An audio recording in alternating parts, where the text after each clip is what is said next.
So today we tend to think of classical music as, the stuff of quiet, maybe kind of stuffy concert halls. Right, very formal. Exactly.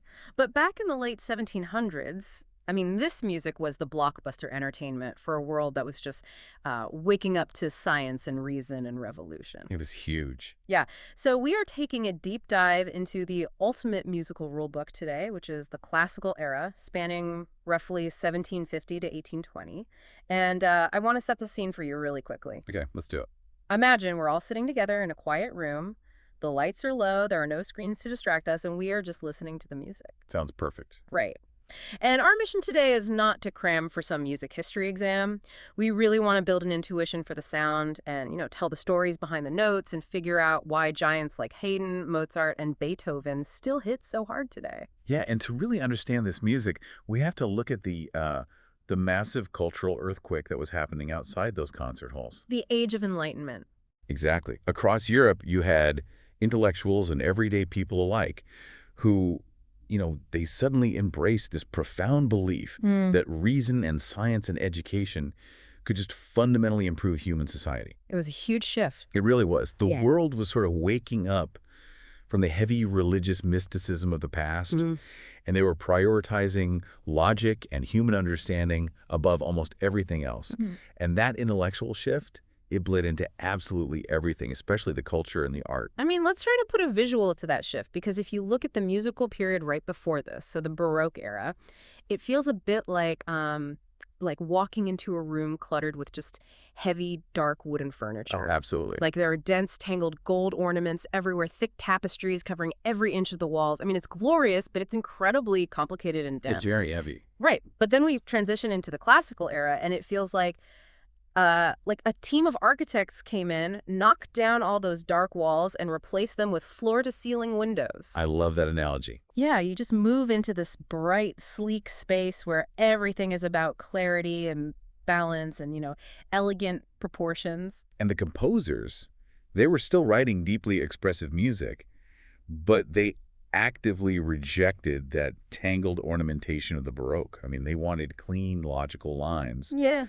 And the physical location of music was changing too, because historically the best music was, locked away in the exclusive private palaces of the aristocracy. Right, you had to be royalty to hear it. Exactly.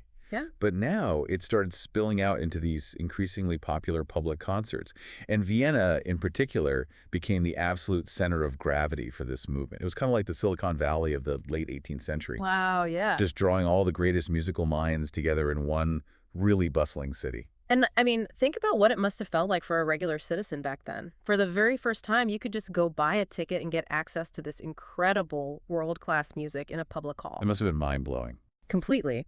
But the sudden demand for this accessible, clear music meant someone had to actually invent the rule book for this new style.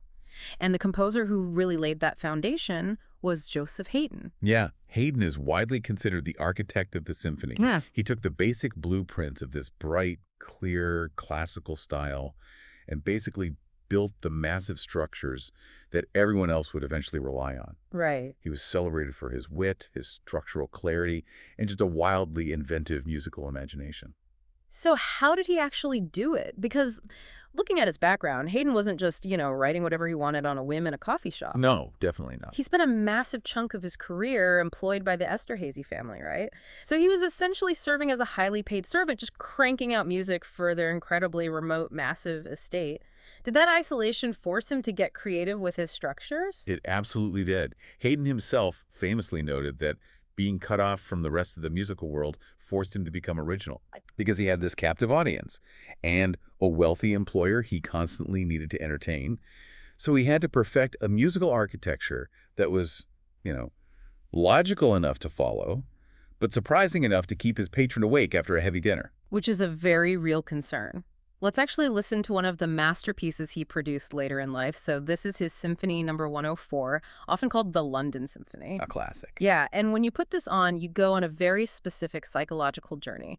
So a clear musical idea, like a catchy melody, is introduced right at the start. It's almost like meeting a new character in a novel. Right. But then that character wanders into a new section, and things get complicated. The melody gets challenged, chopped up, argued with by different parts of the orchestra. He gets lost in the woods. Exactly. And just when you feel like the theme is totally lost in the weeds, it finally returns home to its original form in a way that just feels deeply satisfying. Yeah, and that deeply satisfying three-act journey you just mapped out, we call that sonata form. Okay, sonata form. Right, and it became the absolute backbone of the classical era. You expose the themes, you develop them by creating all this tension and conflict, and then you resolve all that tension by bringing the themes back in what's called a recapitulation. Okay, that makes sense. Yeah, it basically allowed composers to build these massive dramatic arguments without ever losing the listener's ear. But, okay, here is where my modern brain gets a little skeptical.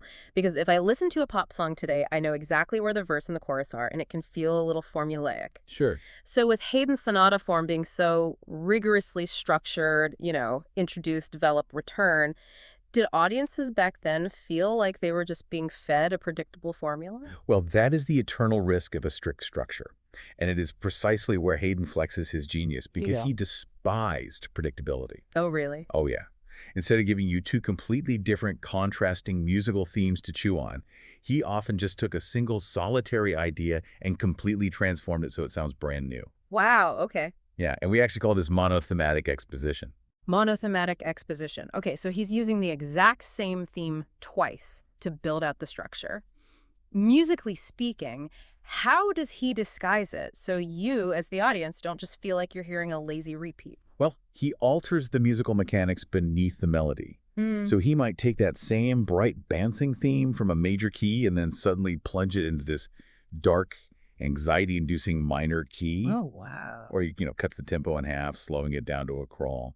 Or he might change the instrumentation, right? Oh, Shifting the melody from a delicate flute to a blasting horn section. that's brilliant. Yeah, the core DNA of the notes remains identical, but the disguise is so effective that your brain just registers it as a completely new experience. You can definitely hear those aggressive shifts in his work, too. Like when you sit in the middle of a Haydn symphony, the orchestra often plays with this very strict, almost military-like discipline. Yes. And then out of nowhere, you get hit with a dramatic, explosive shift in volume. I mean, the whole room goes from a whisper to an absolute roar in a split second, using these massive swooping crescendos.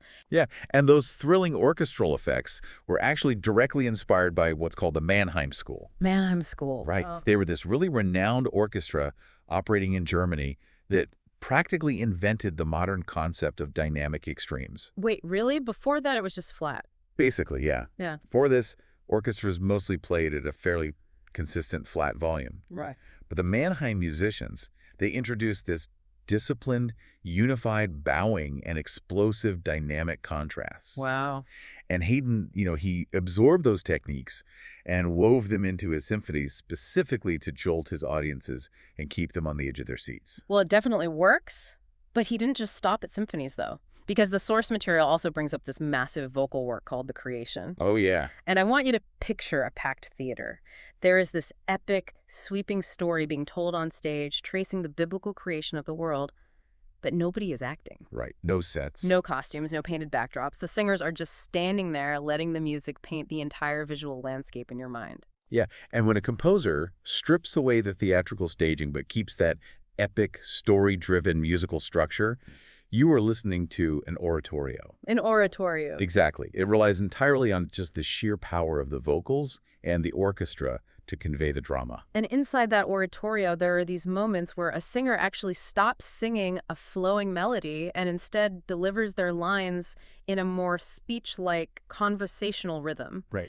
It sounds almost like they are just talking on pitch to move the plot forward quickly. But the orchestra underneath them is doing something really interesting. It isn't just playing basic background chords to keep time. No, it's reacting. Exactly, it's reacting to the words. If the singer mentions a storm, the strings physically swirl. If they mention light, the brass swells really brightly. Yeah, and that specific technique is called recitativo accompagnato, or accompanied recitative. Accompanied recitative. Right, because historically, when singers were just advancing the plot, they were supported by just a lonely harpsichord plucking away. Just keeping them on pitch. Exactly. But by having the full orchestra actively participate and literally illustrate the meaning of the words, the orchestra itself becomes an active character in the narrative, rather than just, a backing track. That's so cool. So Haydn spends decades basically building this beautifully balanced, well-lit classical room with these solid structural rules. Right. And then our next composer walks into that room and immediately starts filling it with the most fascinating, psychologically complex characters. So we are moving on to Wolfgang Amadeus Mozart. Yes, Mozart represents the absolute pinnacle of effortless sophistication in this era. I mean, he possesses unparalleled technical mastery, but his true genius lay in his emotional intuition. Oh, He had this uncanny ability to juggle slapstick humor, profound tragedy, high elegance, and raw humanity, and often layered all on top of each other in the exact same piece of music. well, let's look at how he actually achieves that layering. Because I was looking at the notes on his Piano Concerto number 17, Yeah. and when you listen to it, there's a very distinct conversational dynamic. Yes, very much so. On one side, you have the piano, which is just one solitary individual. On the other side, you have a massive crowd, the full orchestra. But they aren't fighting for dominance.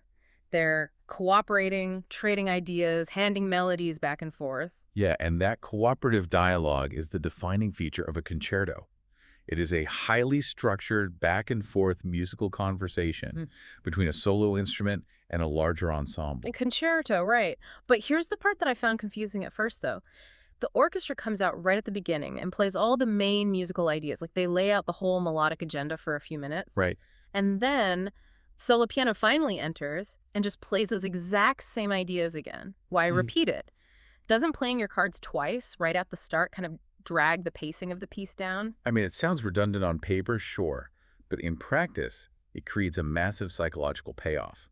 This structure is called a double exposition. Double exposition. Yeah, and by having the orchestra lay out the baseline themes first, your ear becomes really comfortable with the material. So when the soloist finally enters and tackles those same themes, it doesn't feel like a boring repeat. It feels incredibly fresh because you are now hearing those familiar ideas filtered through a unique, deeply personal voice. Oh, I see. Yeah, the solo piano adds its own trills, its own hesitations, its own unique perspective to the conversation.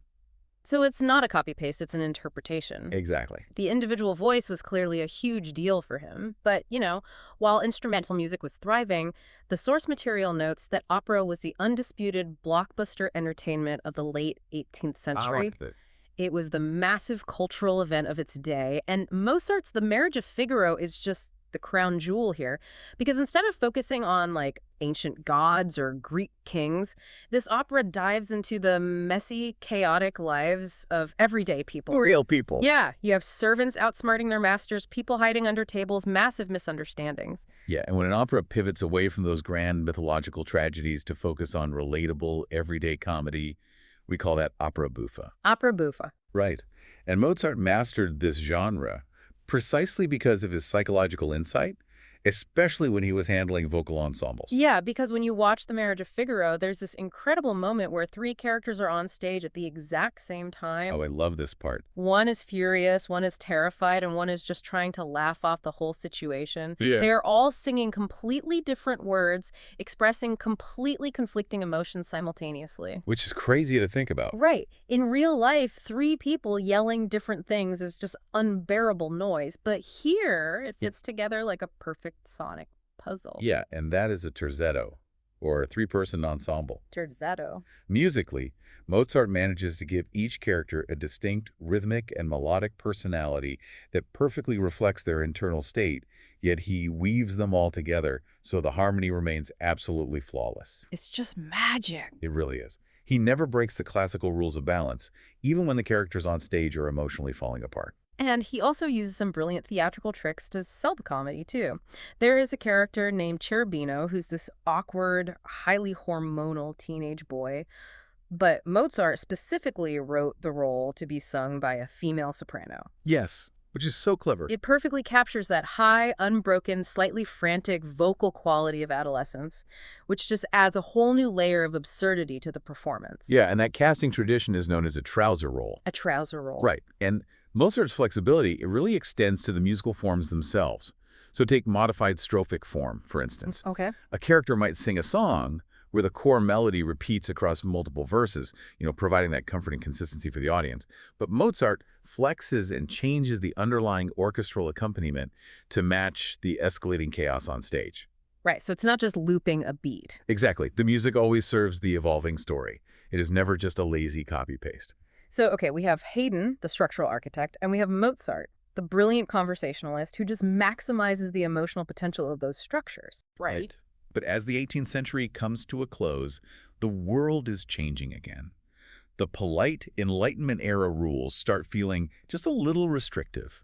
Enter Ludwig van Beethoven. Yes, Beethoven. Because if Mozart pushed human emotion to the absolute limit of what the room would allow, Beethoven is the guy who basically starts throwing chairs at the windows to let the storm in. That is a perfect way to put it. Because Beethoven inherited all the perfectly balanced traditions of Haydn and Mozart, and he deeply respected them. But, his own intense personality combined with the agonizing personal tragedy of his encroaching deafness, it just meant those polite rules simply couldn't contain the sheer violence and passion of what he needed to express. He had to break out. Exactly. He began stretching those classical forms to their absolute breaking point and steering music directly toward the turbulent Romantic era. And you can hear that stretching immediately in his Piano Sonata No. 8, which is famously known as the Pathétique. A sonata, of course, being one of the major instrumental formats for a solo instrument playing across several movements.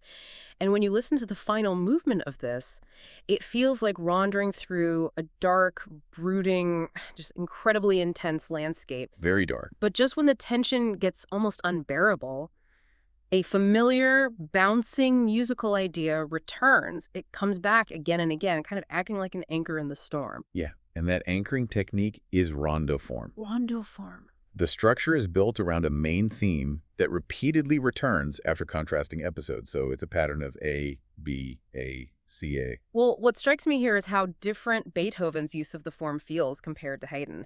Because the balance is technically still there, the rondo structure is totally intact, but the emotion is practically bursting out of the container. Absolutely. It doesn't feel like a polite return to a pleasing theme. It feels like he's desperately clinging to that returning melody as like an emotional lifeline. And that emotional urgency is exactly what separates Beethoven from his predecessors. The form is no longer just an intellectual exercise in balance, right? It is a vehicle for profound, often painful psychological struggle. And yet, amidst all that storm and stress, he could still write music that pulls you in so incredible close. Let's look at his string quartet in C-sharp minor, Opus 131. Okay, yes. Just think about how it feels to hear a massive 100-piece orchestra. The sound washes over you. It commands your attention with sheer volume and color. It's overwhelming. Right.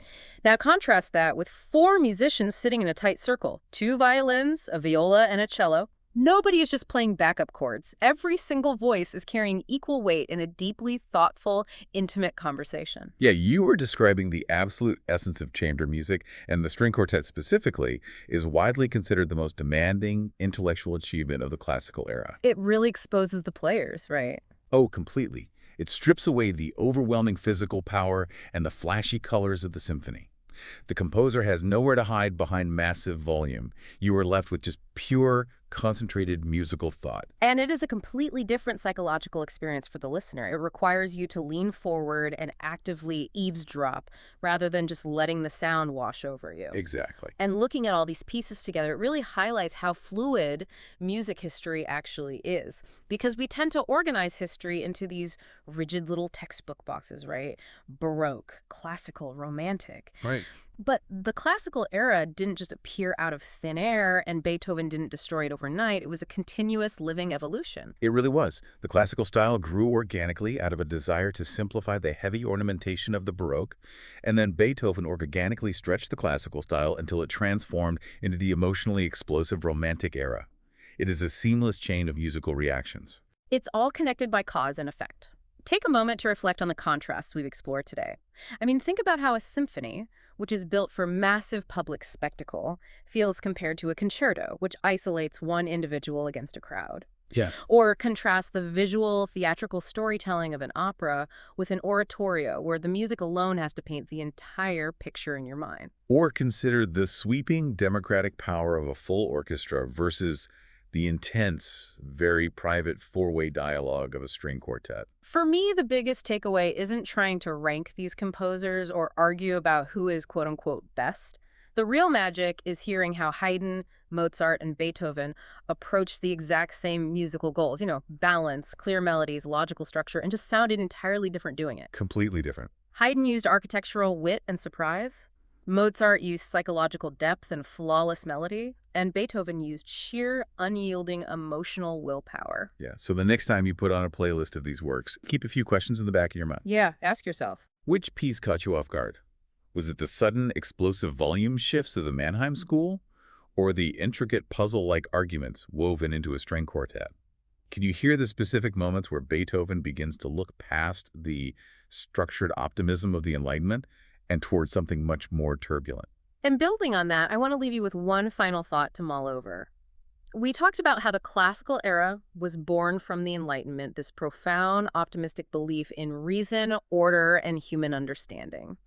It was the era of well-lit, perfectly balanced rooms. Right. But when you listen to Beethoven slowly fracturing those perfect logical structures with raw, uncontrolled emotional intensity, ask yourself this: was his music changing just because he wanted to try out some new notes? Or was he reflecting a society that was slowly realizing that reason and logic alone aren't enough to capture the true, messy human experience? Keep your ears open, keep your curiosity alive, and we'll catch you on the next deep dive.